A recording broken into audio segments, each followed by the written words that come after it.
मैं अपनी एक नगरी का बादशाह थाम तख्त जींदिया छड़ाया तेरी दोस्ती।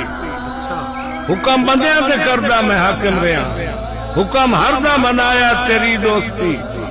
मैं बख्तां दी पींघां छुटेंदा रहा, सुख सारा वंजाया तेरी दोस्ती। अपने सोहने महल्ला नू कंड कर बैठा, ऐदे पखियां च बहाया तेरी दोस्ती। मैं फुल्लां दी सेजा ते समदा रहा, मैनू बहुत समाया तेरी दोस्ती। कंडा राह ते पिया मैनू पुछदा भी ना, कंडे आके टुराया तेरी दोस्ती। मैं अपने बूहे ताई महदूद हा, बुआ बुआ फिराया तेरी दोस्ती।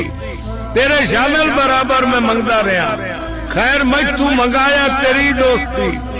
इो खैरायत खुद में वडेंदा रहा, खैर सगवा हटाया तेरी दोस्ती।